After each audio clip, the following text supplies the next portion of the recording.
پارہ نمبر 16 کا چوتھا ربع سورہ طٰہٰ کی آیت نمبر 74 سے لے کر 135 تک ہے۔ اب اللہ سبحانہ تعالیٰ کا قول آ رہا ہے، جادوگروں نے موت کو مرتد ہونے پر ترجیح دی، لہٰذا اللہ سبحانہ تعالیٰ فرما رہے ہیں اِنَّهُ مَن يَأْتِ رَبَّهُ مُجْرِمًا فَإِنَّ لَهُ جَهَنَّمَ لَا يَمُوتُ فِيهَا وَلَا يَحْيَا۔ حقیقت یہ ہے کہ جو مجرم بن کر اپنے رب کے حضور حاضر ہوگا اس کے لیے جہنم ہے جس میں نہ وہ جیے گا نہ وہ مرے گا، یعنی موت اور زندگی کے درمیان لٹکتا رہے گا۔ اور جو اس کے حضور مومن کی حیثیت سے حاضر ہوگا، جس نے نیک عمل کیے ہوں گے، ایسے لوگوں کے لیے بلند درجات ہیں، سدا بہار باغ ہیں جن کے نیچے نہریں بہہ رہی ہوں گی، ان میں وہ ہمیشہ رہیں گے۔ یہ جزا ہے، یعنی یہ بدلہ ہے اس شخص کے لیے جو پاکیزگی اختیار کرے، یعنی جو تزکیہ نفس اختیار کرے، جو اللہ سے ڈر ڈر کر ہر عمل کرنے والا ہو۔ اب اللہ سبحانہ تعالیٰ حضرت موسیٰ علیہ السلام کو ہجرت کا حکم دے رہے ہیں۔ وَلَقَدْ أَوْحَيْنَا إِلَى مُوسَىٰ أَنْ أَسْرِ بِعِبَادِي فَاضْرِبْ لَهُمْ طَرِيقًا فِي الْبَحْرِ يَبَسًّا لَا تَخَافُ دَرَكًا وَلَا تَخْشَىٰ۔ ہم نے موسیٰ پر وحی کی کہ اب راتوں رات میرے بندوں کو لے کر چل پڑ اور ان کے لیے سمندر میں سے سوکھی سڑک بنا لے، تجھے کسی کے تعاقب کا یعنی پیچھا کرنے کا ذرا خوف نہ ہو اور نہ سمندر کے بیچ سے گزرتے ہوئے ڈر لگے۔ حضرت موسیٰ علیہ السلام کو اللہ سبحانہ تعالیٰ نے فرمایا تھا کہ اپنا عصا سمندر پر مارو، اس طرح ایک راستہ بن گیا تھا اور وہ وہاں سے آرام سے گزر گئے تھے۔ تو اللہ سبحانہ تعالیٰ فرما رہے ہیں کہ بالکل نہ ڈرنا کہ پیچھے فرعون اور اس کے لشکر آ رہے ہیں۔ فَأَتْبَعَهُمْ فِرْعَوْنُ بِجُنُودِهِ، پیچھے سے فرعون اپنے لشکر لے کر پہنچا اور پھر سمندر ان پر چھا گیا جیسا کہ چھا جانے کا حق تھا، یعنی جب فرعون اپنے لشکروں کو لے کر پانی کے اس راستے میں داخل ہوا تو سارے جو بنی اسرائیلی ہیں وہ دوسرے کنارے تک پہنچ چکے تھے، اور جب یہ بالکل درمیان میں پہنچے تو پانی کے دونوں حصے آپس میں مل گئے اور وہ سب کے سب ڈوب گئے۔ وَأَضَلَّ فِرْعَوْنُ قَوْمَهُ وَمَا هَدَىٰ، فرعون نے اپنی قوم کو گمراہی کیا تھا، کوئی صحیح رہنمائی نہیں کی تھی، یعنی خود بھی بھٹکا ہوا تھا، گمراہ تھا اور ان کو بھی گمراہی کے ہی راستے پر لے کر چلا۔ کہا جاتا ہے فرعون قیامت کے دن بھی اپنی قوم کی رہنمائی کرے گا، سب سے آگے آگے ان کو لیڈ کرے گا اور جہنم میں ان کو لے کر گرے گا۔ اب اللہ سبحانہ تعالیٰ بنی اسرائیل کو اپنے مزید احسانات یاد دلا رہے ہیں۔ یا بنی اسرائیل قد انجیناکم من عدوکم وواعدناکم بجانب الطور، اے بنی اسرائیل ہم نے تم کو تمہارے دشمن سے نجات دی یعنی فرعون سے، اور طور کے دائیں جانب تمہاری حاضری کے لیے وقت مقرر کیا یعنی تمہاری ہدایت کے لیے تمہیں تورات دی، اور تم پر من و سلوہ اتارا یعنی جب صحرا میں تم تھے، جب تم ہجرت کر رہے تھے، اور کہا کھاؤ ہمارا دیا ہوا پاک رزق، لا تطغوا فیہ فیحل علیکم غضبی، اسے کھا کر سرکشی نہ کرو یعنی زیادتی نہ کرو ورنہ تم پر میرا غضب ٹوٹ پڑے گا۔ من و سلوہ میں زیادتی یہ تھی کہ اللہ پر توکل نہیں تھا، اللہ تعالیٰ نے منع کیا تھا کہ اسے بچا بچا کر نہ رکھو، لیکن یہ چھپا چھپا کر اسے اگلے دن کے لیے جمع کرتے تھے، اور جس پر میرا غضب ٹوٹا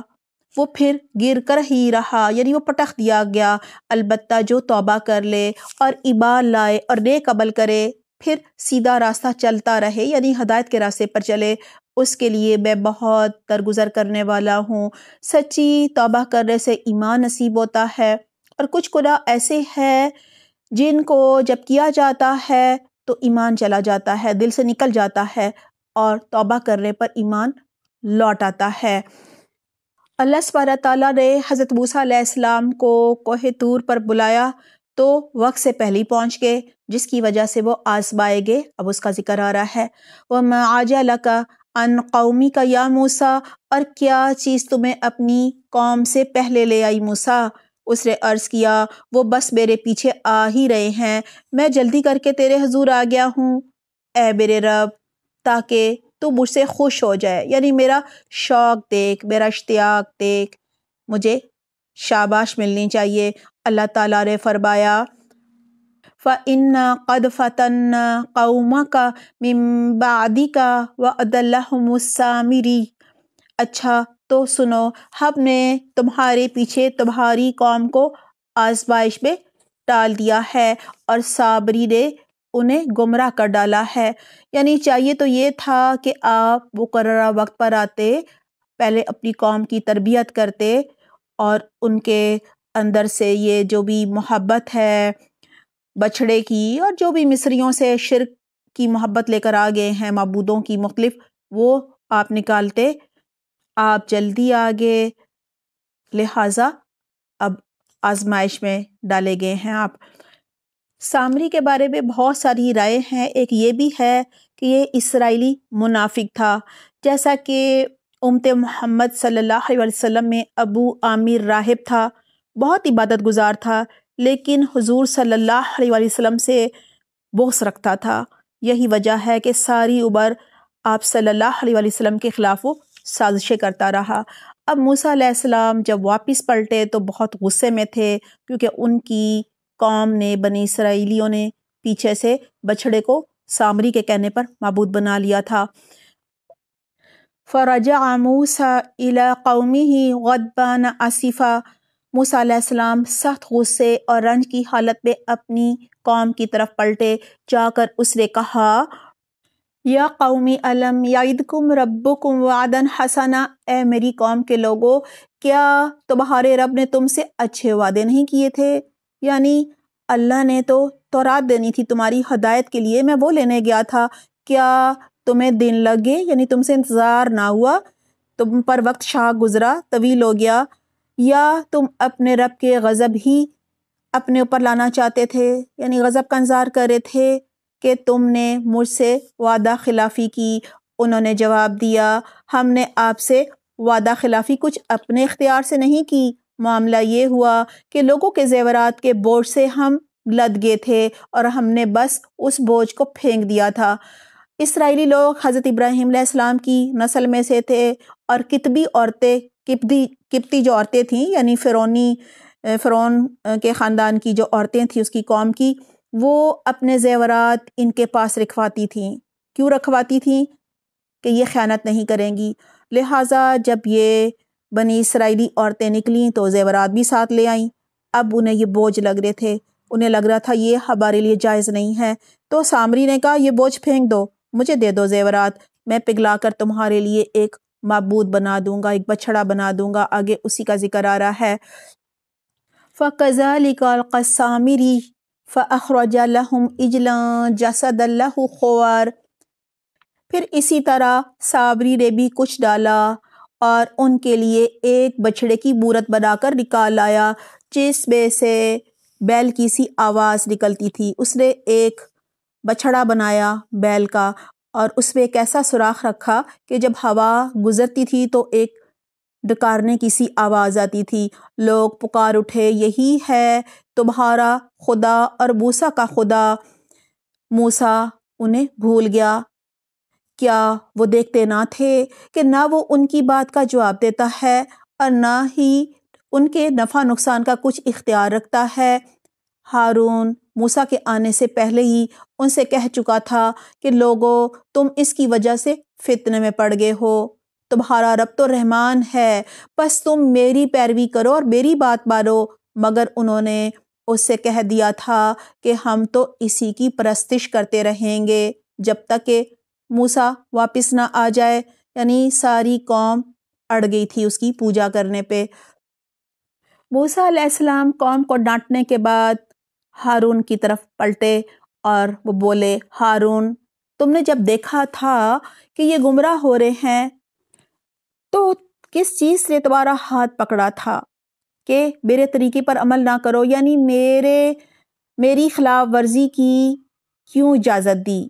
کیوں شرک کرنے دیا؟ کیا تم نے میرے حکم کی خلاف ورزی کی ہے؟ ہارون نے جواب دیا اے میری ماں کے بیٹے، میری داڑھی نہ پکڑ،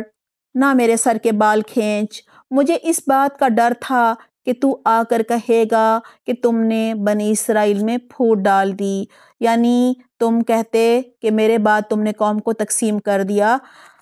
وہ کہنے لگے اگر میں ان پر سختی کرتا تو یہ 2 گروہوں میں بٹ جاتے، یعنی فرقوں میں بٹ جاتے، لہٰذا میں نے فرقہ واریت سے بچانے کے لیے ان کی بات جو ہے اس پر میں نے پھر خاموشی اختیار کر لی، ورنہ یہ مجھے قتل بھی کر سکتے تھے، اور میری بات کا پاس نہ کیا۔ پھر موسیٰ علیہ السلام سامری سے مخاطب ہوئے، قال فما خطبک یا سامری، موسیٰ علیہ السلام نے کہا اور سامری تیرا کیا معاملہ ہے؟ اس نے جواب دیا میں نے وہ چیز دیکھی جو ان لوگوں کو نظر نہ آئی، بیر رسول یعنی جبرائیل علیہ السلام کے نقش قدم سے ایک مٹھی اٹھا لی، کہا جاتا ہے اس نے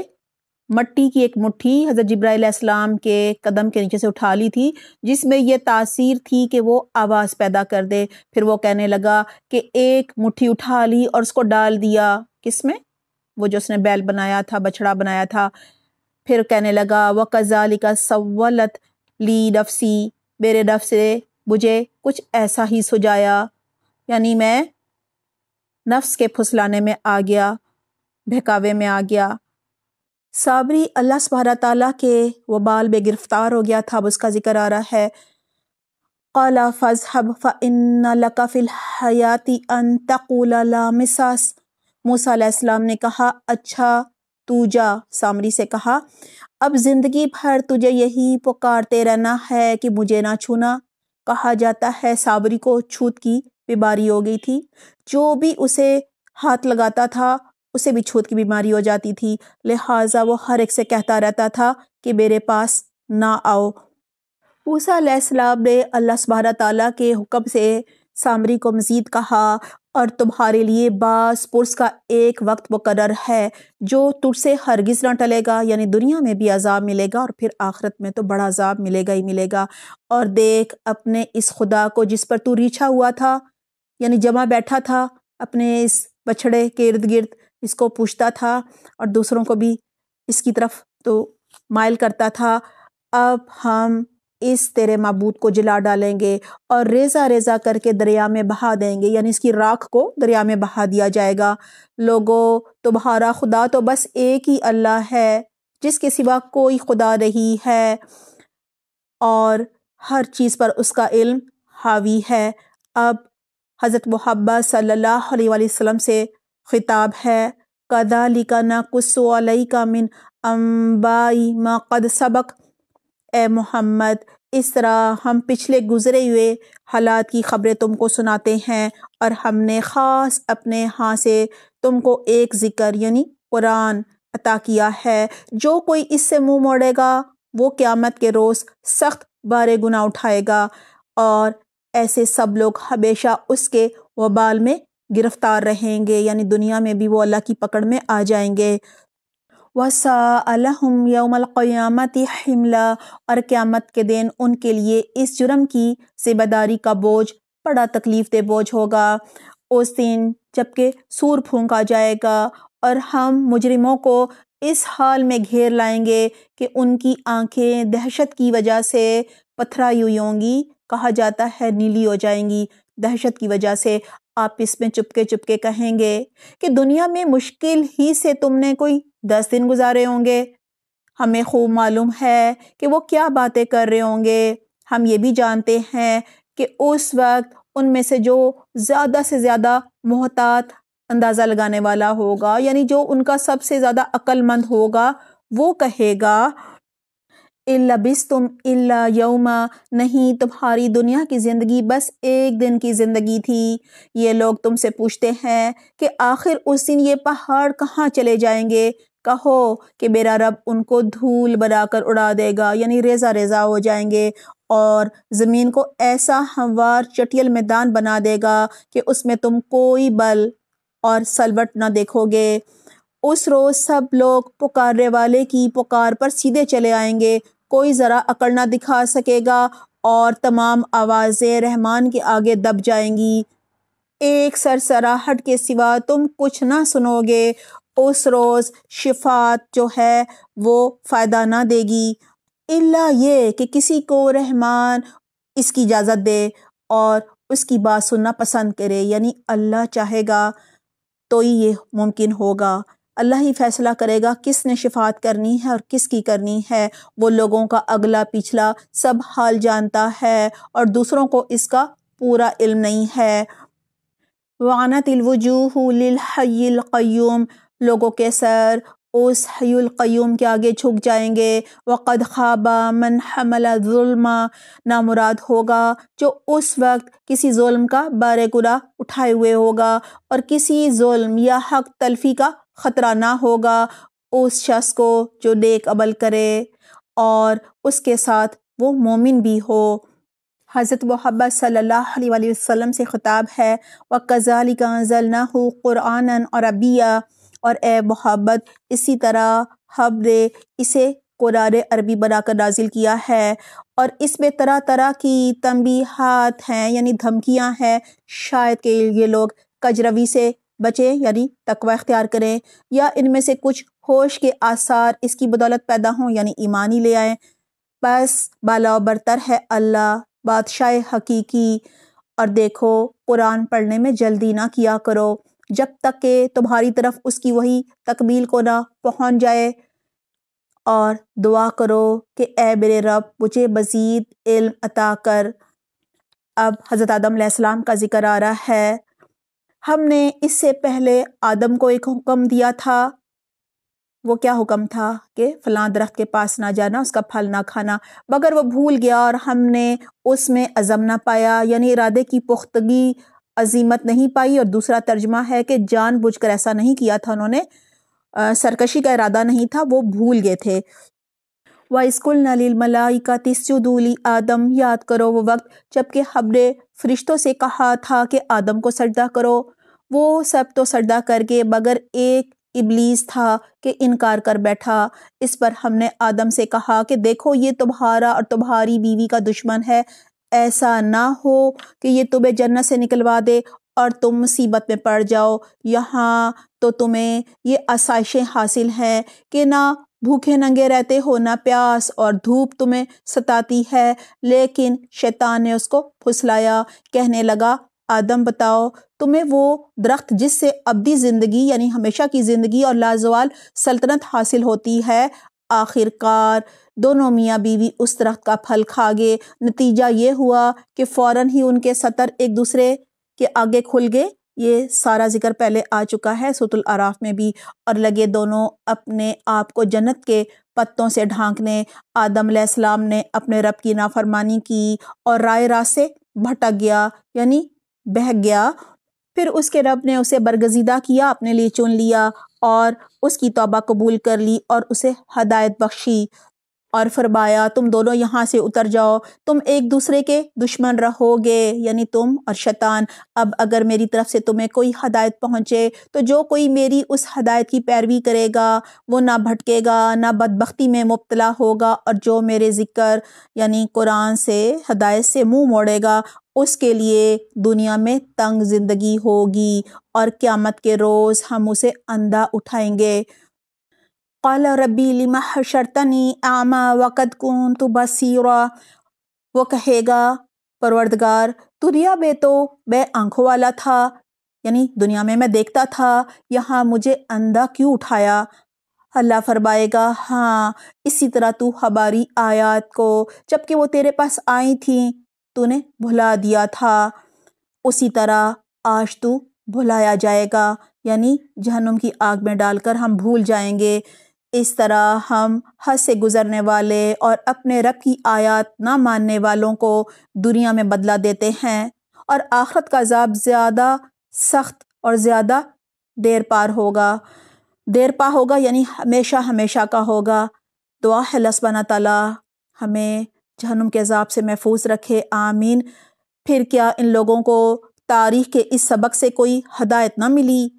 کہ ان سے پہلے کتنی ہی قوموں کو ہم ہلاک کر چکے ہیں جن کی برباد شدہ بستیوں میں آج یہ چلتے پھرتے ہیں، یعنی مشرکین مکہ جو ہیں وہاں ہی تو آباد تھے، اور